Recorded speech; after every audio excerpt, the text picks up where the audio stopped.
Okay team, everyone's obsessed with growing their audience, 10,000 followers, 100,000, a million. But here's what nobody wants to admit. Having a massive audience means absolutely nothing if they don't actually care about you. I've watched creators with 2 million followers launch products that completely flop. 12 people bought.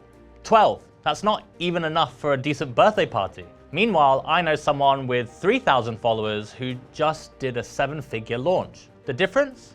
One built an audience and the other built a cult. And before you get weird about the word cult, I'm not talking about manipulative control or drinking something dodgy in the jungle. I'm talking about creating such deep resonance with your people that they'd follow you anywhere, buy anything you create, and evangelize your message without being asked. Look, I know cult, it sounds intense, and your mum's gonna see this video title and immediately stage an intervention. Honey, are you okay? You're not wearing all white and selling flowers at the airport, are you? But here's the thing, we already accept cults everywhere. Apple has a cult. People, they camp outside stores for a phone that's 5% better than last year's. CrossFit has a cult. They pay $200 a month to throw tires around and won't shut up about it. Taylor Swift, she has a cult. They decoded 89 Easter eggs in a 3-minute music video and crashed Ticketmaster defending her honor. And the only difference between a community and a cult is whether you're on the inside or outside. From the inside, it's belonging. And from the outside, it's bizarre. So yeah, we're talking about cults, the good kind, the kind that transforms lives instead of destroying them, the kind that creates meaning instead of manipulating minds, and the kind that builds empires instead of compounds in the wilderness. Actually, scratch that last part. Some of these creator cults probably will build compounds, but at least they'll have good Wi-Fi and a content studio. Who am I to talk about this? Well, if you're new here, I'm Alex Semenzato, and I help creators and consultants build high-profit, low-stress businesses that don't require you to post like a maniac or be on 24/7 or sell your soul to algorithms. I was in the creator economy before it had a name, helping brands like Nike, Meta, Snap, Bombay Sapphire, and Warner Brothers build creator partnerships back when people still thought influencers were just kids online. Then I built community-led businesses, ran 200+ events between the UK and US, and learned what actually scales and what secretly destroys creators. And so I'm now here to share everything to make sure that you can build smarter, earn more, and keep your life intact. And here's what those 200 events taught me. The creators who build movements aren't the ones with the biggest audiences. They're the ones whose followers show up at 6 a.m. on a Tuesday in the pouring rain, paying premium prices and thanking them for the opportunity. One of my favorite moments? Our launch party for C.U.L.T podcast at Soho House. I remember asking, how do we create a lasting impression? How do we surprise people and delight them who've seen 100 launch events before? So we brought in a live jazz band to open the night. Yeah, jazz. And then switched to hip-hop DJs who played late into the evening. Instead of your typical branding banners, I spelled out C.U.L.T in massive chrome balloons across the stage. It was simple, but it felt different, and that's the point. Cult creation isn't always complicated. It's about creating emotion, memory, and meaning in moments people didn't expect. I've seen both sides. I've watched million-follower creators speak to half-empty rooms, and I've watched 1,000-follower creators sell out venues in minutes with zero advertising. The difference? One built numbers, the other built a cult. Today, I'm showing you exactly how they did it, because cult economics, it beats audience metrics every single time. The cult economy, real numbers. Let me show you the actual economics of cult building. Peloton's cult metrics, 92% annual retention rate versus 71% for regular fitness apps. Their members average 24 workouts per month. The industry average? 4. That's 6x engagement from Cult Dynamics. CrossFit's documented numbers. Average member lifetime value of $3,600 versus $800 for regular gyms. They charge 3x more than average gyms and have higher retention. Members refer on average 2.7 new members in their first year. Taylor Swift's Eras Tour crashed Ticketmaster with 14 million people trying to buy 2.4 million tickets. Average spend per fan? $1,300, including tickets, travel, and merch. That's not audience behavior, that's cult economics. Stop. Read this next line twice because everyone misses it. Cult followings consistently convert at 10 to 20x the rate of regular audiences. Not 2x, not 5x, 10 to 20 times higher. The fundamental difference with verified data. Let me break down the real difference between an audience and a cult following. Standard social media engagement rates, 1 to 3%. Tight community engagement rates, 20 to 40%. Regular customer lifetime value, $50 to $500. Premium community member value, $2,000 to $20,000. Standard referral rates, 10 to 15%. And this is data from Nielsen. Engaged community referral rates, 40 to 60%. Just look at Notion. It's a productivity software with a 4% conversion rate to paid plans. But their Notion ambassadors, their cult members, they've created an entire economy where they sell templates and they run consultancies and host conferences. For a note-taking app, the average ambassador, it drives 50 new paid users annually. Here's 8 cult builders decoded. After analyzing the patterns, here are the 8 examples that show exactly how this works. So number 1, it's Hormozi. He created an entire business language, value equation, Grand Slam offers. His school community has 180,000 paid members at $99 a month. That's $17 million monthly recurring revenue from teaching what he gives away for free on YouTube. Number 2, Huberman. He turned neuroscience into lifestyle. His supplement recommendations increased sales by 300 to 400%. And this is verified by Momentous and Thorn partnerships. People structure entire days around his protocols. Number 3, CrossFit. They transformed workouts to identity. 15,000 affiliate gyms globally, 0 traditional franchises. Every box owner pays $3,000 annually just to use the name. Members tattoo CrossFit on their bodies, and that's 50x the rate of other gym members. Number 4 is Goggins, who built mythology around suffering.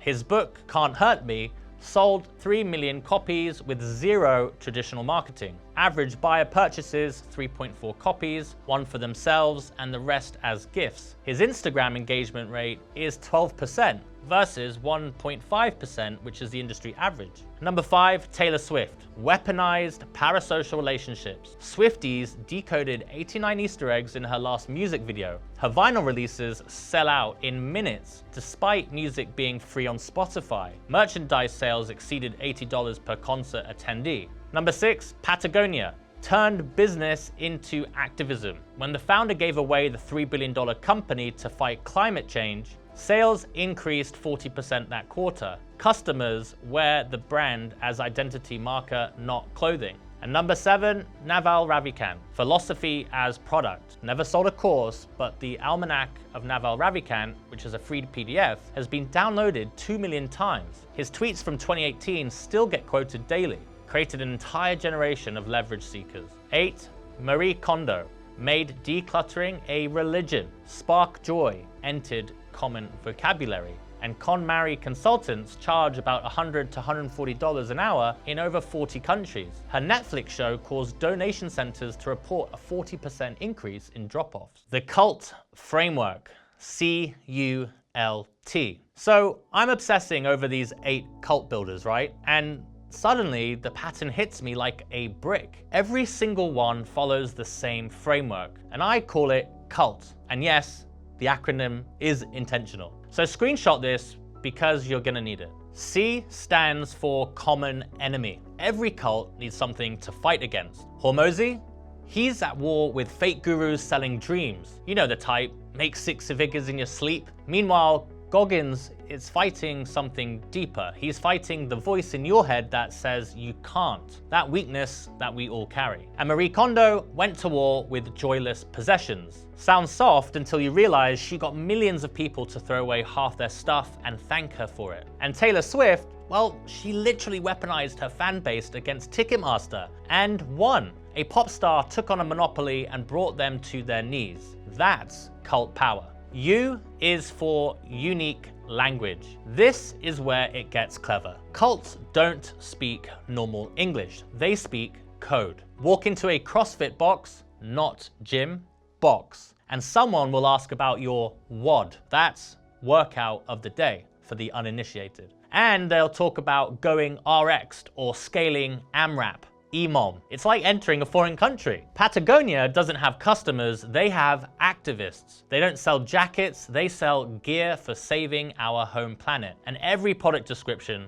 is a mission statement. And Naval, he created an entire vocabulary, specific knowledge, leverage, judgment, and his followers don't just use these words, they restructure their entire worldview around them. When your followers start speaking your language in their daily life, you've transcended from teacher to cult leader. L is for legendary stories, but not success stories, transformation stories. There's a difference. Goggins doesn't just say he's tough, he tells you about being 300 pounds, working the night shift, spraying for cockroaches, looking in the mirror and realizing he was exactly who he didn't want to be. Failed military training twice, broke his body to become unbreakable, and that's mythology. Hormozi?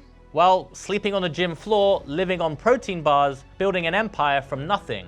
But here's the key. He's still grinding 12 hours a day, and the story isn't over. You can still join the journey. And Taylor Swift, she got rejected by every label. They said she wasn't marketable. Now she's a billionaire who can crash Ticketmaster with a single announcement. That's not a success story, that's a revenge story. And we all want revenge on something. T is for transformation promise. And this is where everyone gets it wrong. Cults don't promise you'll learn something, they promise you'll become someone. CrossFit doesn't say learn to exercise, they say forging elite fitness. You're not working out, you're being forged like a weapon.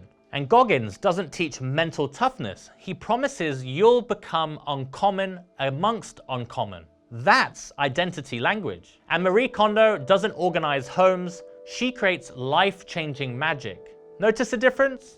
Learning is temporary, becoming is permanent. The Polarization Principle, watch this work. Okay, this is my favorite part because the data is insane. Joe Rogan switches to Spotify, loses 30% of his audience immediately. They couldn't be bothered to download a free app. And you'd think that'd be a disaster, right? Wrong. Spotify paid him $200 million. Why? Because the 70% who followed him spend an average of 8.5 hours per week listening. 8.5 hours.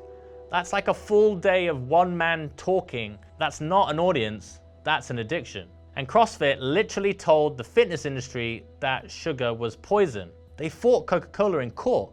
Mainstream fitness said they were extremists, and the result? CrossFitters pay $2,400 a year, and Planet Fitness members pay $360. And guess which one has a higher retention? But here's my favorite example. When Patagonia's founder gave away the entire company to fight climate change, a $3 billion decision, business experts said he was insane. Shareholders would never trust them again. You don't just give away $3 billion company. Results? Sales increased 40% that quarter. Customer lifetime value doubled.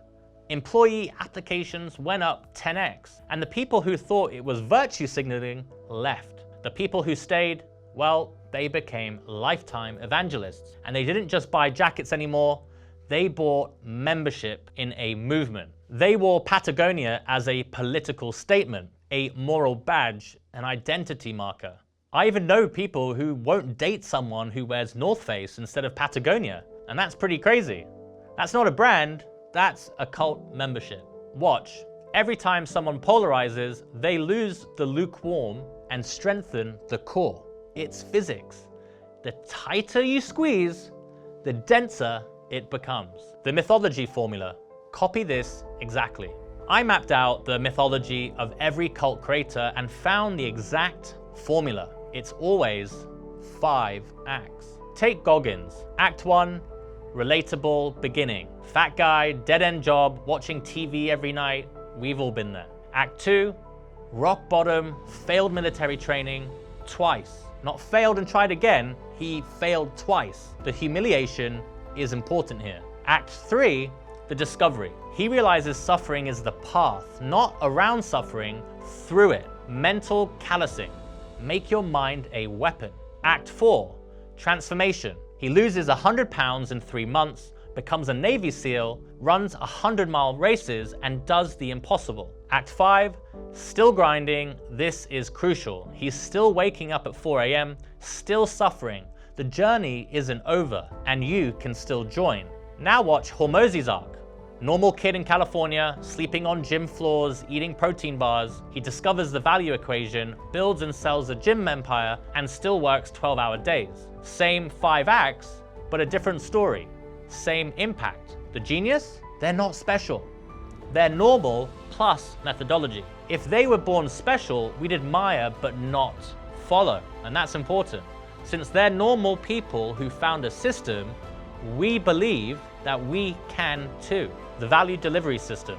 This breaks every rule. Here's what blew my mind when I figured this out. Every business school teaches scarcity. Hide your best stuff. Make people pay for the good content.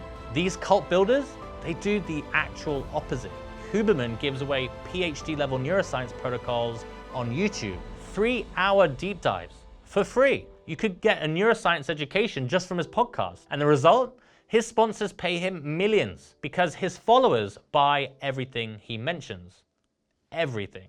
Hormozi posts his entire business systems on YouTube, and it's the same system that built his $100 million empire for free, no email required. But then he charges $99 a month for a community where over 180,000 people pay to discuss what he gave away for free. Think about that. They're paying for what's already free. That's not logic, that's cult dynamics. Taylor Swift, her music streams for free on Spotify, and fans, they still buy vinyl records that they'll never play. They're not buying music, they're buying membership. The pattern is clear. Give transformation for free, sell acceleration or belonging. So stop right here.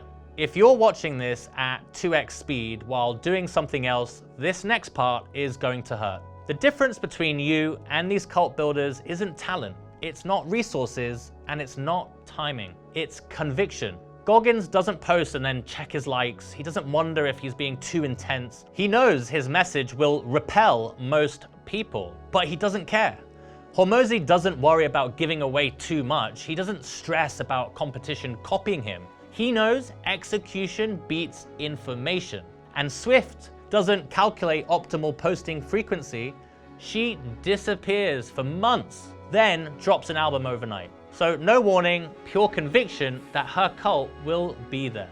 Ask yourself right now, do you have absolute conviction in your worldview? Or are you still testing, adjusting, optimizing based on feedback? Cult leaders don't optimize, they believe in what they're doing. The consistency patterns pick your poison. Here's what's fascinating. These cult builders have completely different consistency strategies, but they all create rituals. Daily warriors. Hormozi hasn't missed a day in 700 plus posts. Goggins posts every morning at 4 a.m. for 5 years straight. It's not content, it's communion. Weekly ceremonies. Huberman drops protocols every Monday. Same time, same format, 3 years running. His followers plan their week around it. And event creators. Swift disappears, then drops surprise albums. CrossFit has the Open every year. Same time, global participation. The frequency, it doesn't matter, but the ritual does. Your followers need to know when and how to worship. Yes, I said worship, because that's exactly what it is. Your 7-day cult creation challenge. All right, enough theory, time to build your cult. 7 days, 7 actions. Do this and watch your audience transform into something else entirely. So, day 1, write your anti-manifesto. List 10 things that you're against in your industry. Post with, "If you believe any of these, unfollow me now," and expect to lose 2 to 3% of followers. That's good. Day 2, create your language. Invent 5 unique terms for your methodology. Use all 5 in a single post and watch who starts using them. Day 3, document your rock bottom. Share your biggest failure. Real numbers, real embarrassment. End with, "This failure created core principle." Day 4, give away your best framework. That $500 course, give it away with templates and watch people get angry. It's free. Day 5, name your enemy. Call out what's wrong in your industry. Be specific, name companies, not individuals. And day 6, create your identifier. Design something visual for your tribe. A phrase, emoji combo, hashtag. "If you're one of us, add this to your bio." And day 7, host your gathering, virtual or physical, comments or calls. Who's implemented day 4's framework? Share results. Feature everyone who responds. The network effect reality. Real cult communities I've documented. Notion, 500 plus community created plugins, $2 billion valuation from Cult Dynamics. CrossFit, 15,000 affiliates, 0 traditional marketing. Swifties, crashed Ticketmaster, created friendship, bracelet economy. Patagonia, customers organize climate protests wearing the brand. When the cult talks to itself more than to you, you've transcended from personality to movement. The economics of your future cult. Let me tell you about a concept that changed the creator economy forever. Back in 2008, Kevin Kelly, the founding editor of Wired magazine, he wrote this essay called 1,000 True Fans. He said, you don't need millions of fans to make a living as a creator. You just need 1,000 true fans who'll buy everything that you create. And his math was straightforward. If you have 1,000 fans who spend $100 per year on your work, that's $100,000 annually. That's enough to make a living. And this idea liberated thousands of creators from the tyranny of mass appeal. But here's what's changed since 2008. The depth of connection possible has exploded. Kelly was right about the math, but technology and community building have made his numbers really conservative. Today, you can build such deep connection that 100 people spending $1,000 a year is more achievable than 1,000 people spending $100. Why? Because when people truly transform through your work, they don't just buy products, they invest in their transformation journey. Modern cult economics, 100 deeply connected members times $1,000 a year equals $100,000. 50 transformation-focused members times $2,000 a year equals $100,000. Look at real examples. Tony Robbins has thousands, not millions, who spend $5,000 to $50,000 annually. A fitness coach I know has 47 clients paying $500 a month. That's $282,000 from just 47 people. Hormozi, he has over 180,000 members, times that by $99 a month equals $17 million monthly. So Kelly's insight really was perfect. You just need true fans, not casual followers. But the bar for true has risen, and so has the value exchange possible. Your cult doesn't need thousands, it just needs conviction. It needs depth over width, transformation over transaction. The final test. So here's 4 questions that will determine if you're ready. Are you willing to lose 90% of followers to deeply serve 10%? Will you give away $100,000 of value to prove that you're worth $10,000? Can you maintain conviction when everyone says that you're wrong? And will you take responsibility for your followers' transformation, not just their transaction? And if you've hesitated on any question that I just said, well, you're not ready. Build an audience first. Get comfortable with attention, then evolve to cult creation. The difference between content creation and cult creation isn't strategy, it's sacrifice. Content informs, cults transform. Audiences watch, cults become. Followers consume, cult members create. In 2026, AI will create better content than you. It will inform better, explain better, and entertain better. But AI can't create cults because cults aren't built on information. They're built on transformation, on identity, and on belonging. So pause this video and screenshot the cult framework, message someone who needs this, and tell them, we're not building audiences anymore. And then start day one of the challenge. Tag me in every post because I want to watch cults being born in real time. Because if you're not building a cult in 2026, you're building something that'll be replaced by AI. And that's not speculation. That's just the hard truth. All right, team, that was sick. I'll see you in the next one. Thanks.